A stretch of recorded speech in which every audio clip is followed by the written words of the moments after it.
Welcome to Passionate Connect, where we dive deep into the complexities of love, relationships, and emotional well-being. Today, we're tackling a topic that's as subtle as it is damaging: emotional manipulation. It's that invisible thread that can control your life without you even realizing it until it's too late. But here's the thing: emotional manipulation doesn't always scream its name. Sometimes it hides in the softest whispers, the smallest gestures, or even in words that seem like love. And before you know it, you're caught. But today, I'm going to help you see the signs, break free, and never look back. We'll explore two relationships, both seemingly ordinary but with one crucial difference. One partner escapes manipulation while the other remains trapped. The twist? At first glance, you won't know which is which. So let's begin this journey of discovery. And if you find this video helpful, don't forget to subscribe to Passionate Connect for more empowering content on relationships, self-love, and emotional intelligence. The story of Sarah and Emma, the illusion of love. Meet Sarah and Emma. They're best friends who, for years, have supported each other through every up and down in life. They started dating new partners around the same time, and everything seemed perfect for both of them. But underneath the surface, their stories couldn't be more different. Let's start with Sarah. Sarah met Matt, a charming, attentive guy who always seemed to know exactly what to say. He showered her with compliments and constantly reassured her of his love. At first, Sarah felt lucky to have found him. He would text her good morning and good night, check in throughout the day, and always tell her how beautiful she was. "You're the best thing that ever happened to me," he'd say. Sounds perfect, right? Now, Emma's relationship with Jake was a little different. While Jake wasn't as vocal as Matt, he showed his love through actions. He gave Emma space when she needed it and encouraged her to pursue her passions. He'd support her through her projects, let her vent when she had a rough day, and always said, "I trust you to make the best decisions for yourself." He wasn't overbearing, but his presence felt solid. At this point, both Sarah and Emma believed they had hit the jackpot. Their relationship seemed ideal, but things started to shift, and this is where the differences began to show. Sarah's story: the subtle shift of control. In Sarah's relationship, something small yet significant started happening. Matt's compliments turned into critiques. He would say things like, "I love you, but maybe you should try to dress a bit differently. You'd look so much better in something else." Or, "You're amazing, but you know, it's strange how you always seem to talk to other guys at work. I don't know if I can trust that." At first, Sarah brushed it off, thinking Matt was just protective or had her best interests at heart. But then, he started using guilt to control her decisions.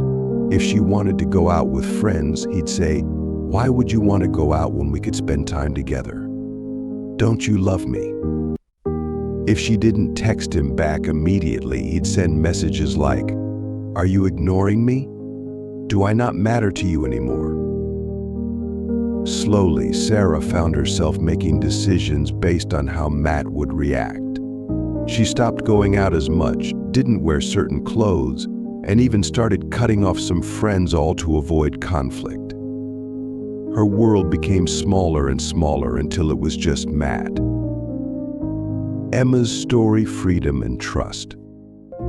Meanwhile, Emma's relationship with Jake was evolving in a different direction. Jake would encourage Emma to go out with her friends and have her own life outside of their relationship. He'd say, "You need to enjoy your life too. We don't always have to be together." When Emma took on new projects at work or started a hobby, Jake supported her unconditionally. Even when they had disagreements, Jake never used guilt to control Emma. He would listen, express his feelings, and then give Emma the space to decide how she wanted to handle the situation. He never made her feel like she had to choose between him and her independence. The twist: Sarah's realization. Here's where the twist comes in. Sarah and Emma were both convinced they were in happy relationships, but one was slowly losing her sense of self, while the other was thriving. One day, Sarah met Emma for coffee and shared how loving Matt was, but she also casually mentioned how she'd stopped hanging out with her friends and was feeling a bit isolated. Emma's expression changed, and she asked, "Why did you stop? Don't you miss them?" That simple question triggered something in Sarah. She realized that every decision she had made recently wasn't hers. She wasn't living for herself anymore. She was living to avoid Matt's disapproval. It wasn't love, it was manipulation. Breaking free: how Sarah escaped. It wasn't easy, but Sarah decided she needed to take back control of her life. She began to notice the subtle ways Matt was manipulating her through guilt, fear, and control. She had to confront Matt, and predictably, he didn't take it well. He tried to twist her words, gaslight her into believing she was overreacting, and even tried to make her feel guilty for abandoning him. But Sarah stood firm. She started by setting boundaries. When Matt would send her manipulative texts, she'd respond with, "I need space, and I'm not responsible for how you feel." She stopped explaining herself, and with each boundary she set, Matt's hold on her weakened.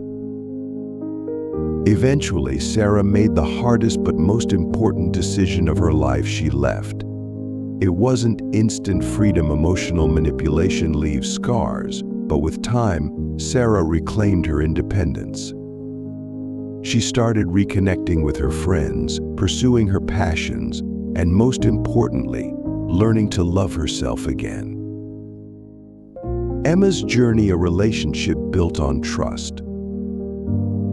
Emma, on the other hand, continued to flourish in her relationship. The trust between her and Jake allowed her to grow as an individual, while also strengthening their bond. Their relationship wasn't perfect. They had disagreements like any couple, but the difference was, Emma never felt like she had to compromise who she was to make Jake happy.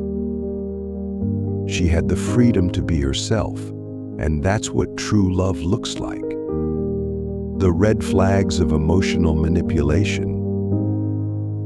Now let's break down the key differences between Sarah's and Emma's relationship so that you can recognize emotional manipulation in your own life. Control disguised as care. Emotional manipulators often disguise their control as care. They may start by suggesting things for your benefit, but eventually, they'll make you feel guilty if you don't follow their advice. Isolation. Manipulative partners often try to cut you off from friends and family, making you more dependent on them. They want you to feel like they're the only person you can rely on. Guilt trips. A manipulator will make you feel guilty for prioritizing yourself. They'll say things like, "If you really loved me, you wouldn't do this," making you feel responsible for their emotions. Gaslighting. They will twist your words or make you doubt your own reality. You'll start questioning your judgment and wonder if you're overreacting when, in fact, you're seeing the situation clearly. How to escape emotional manipulation. So how do you escape emotional manipulation? Here are some crucial steps. Recognize the signs. The first step is awareness. Understand the red flags and don't brush them off. If you feel like you're constantly walking on eggshells or questioning your own decisions, something's wrong. Set boundaries. Manipulators hate boundaries because they limit their control over you. Start setting small boundaries and stick to them, no matter how much resistance you face. Seek support, talk to friends, family, or a therapist about what you're experiencing. Manipulators isolate you for a reason. They don't want you to hear outside perspectives. Take back control, reclaim your independence. Start making decisions for yourself again, even if they go against what your partner wants. Remember, you are not responsible for their emotions. Leave if necessary. Sometimes, the only way to truly escape emotional manipulation is to walk away. It's hard, but staying in a toxic relationship will only erode your sense of self further. Final words: empower yourself. Emotional manipulation can feel like a slow burn, but the damage it causes is real. If you find yourself in a situation like Sarah's, know that you have the power to break free. It might not be easy, but your happiness and emotional well-being are worth fighting for.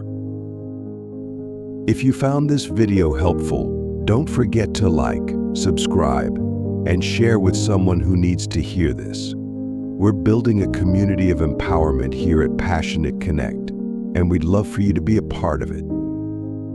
Your happiness is in your hands. Remember, love should empower you, not diminish you. True love allows you to grow as an individual while also nurturing the relationship. If you feel trapped, manipulated, or like you've lost yourself, know that it's not love, and you deserve better. Take control of your happiness today. You are worthy of a relationship built on trust, respect, and freedom. Thank you for watching, and I'll see you in the next video.